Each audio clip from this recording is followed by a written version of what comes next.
Pernah nggak sih kamu penasaran gimana cara ilmuwan menemukan vaksin, AI, robot, bayi tabung, bahkan sesederhana penemuan tempe? Ternyata semua penemuan itu melewati prosedural sistematis loh. Prosedur ini disebut dengan metode ilmiah. Membahas soal sifat ilmuwan, ada satu sifat yang harus kamu miliki, yaitu rasa penasaran yang sangat tinggi. Sebenarnya nggak perlu pintar dulu sih. Kalau rasa penasaranmu tinggi, maka rasa itu yang akan men-trigger kamu untuk menemukan pertanyaan-pertanyaanmu dengan berbagai cara. Tapi nih ya, ilmuwan menemukan dan mempopulerkan temuan dia melewati prosedural sistematis yang tadi kita sebut dengan metode ilmiah. Jadi, metode ilmiah itu adalah langkah-langkah yang terstruktur dan sistematis yang digunakan para ilmuwan untuk mencari jawaban atas pertanyaan-pertanyaan rumit dan menciptakan inovasi baru yang bermanfaat. Jadi nggak sembarangan ya prosedurnya.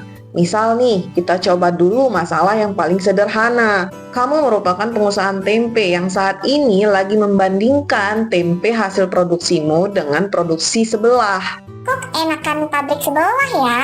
Nah, muncul nih pertanyaan. Kenapa tempe di pabrik A selalu lebih enak daripada di pabrik B punyaku ya? Lalu setelah pertanyaan muncul, kan kamu mau jawab nih pertanyaannya. Maka di langkah berikutnya, kumpulin fakta-fakta atau observasi terkait dengan pertanyaan yang kamu ajukan tadi. Ya, kamu bisa ngumpulin fakta-fakta terkait produksi di pabrik A itu seperti apa, misal kacang kedelainya, raginya, dan produksi di pabrik B itu seperti apa. Nah, setelah langkah observasi, kamu melakukan hipotesa. Jadi, hipotesa itu dugaan sementara. Nah, ini bukan dugaan kayak dukun-dukun gitu ya. Jadi, dugaannya itu berdasarkan fakta hasil dari observasi kamu. Misal nih, dugaan kamu, kayaknya yang bedain produksi pabrik A dan pabrik B adalah jenis raginya.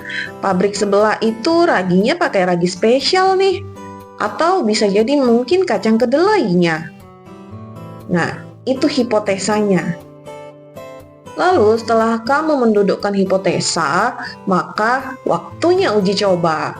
Kita buat nih percobaan untuk membuktikan atau menyangkal hipotesis kamu. Misal nih, contoh eksperimennya. Bandingkan produksi tempe kamu dengan ragi yang biasa kamu buat dengan ragi spesial yang biasa dibuat oleh pabrik sebelah. Lalu setelah melakukan eksperimen, maka akan ada hasil-hasil data. Nah, lakukan analisis untuk menjawab pertanyaan tadi. Kita lihat pola dan makna dari data yang terkumpul. Apakah hipotesis kita terbukti atau tersangkal? Nah, kemudian yang terakhir adalah buat kesimpulan. Berdasarkan analisis data, kita tarik kesimpulan tentang jawaban dari masalahnya nih. Misalnya nih, ternyata emang bener ragi spesial yang dibuat oleh pabrik sebelah itu jadi membuat tempenya lebih enak daripada produksi kita sendiri. Nah, kira-kira begitu contoh dari penggunaan metode ilmiah.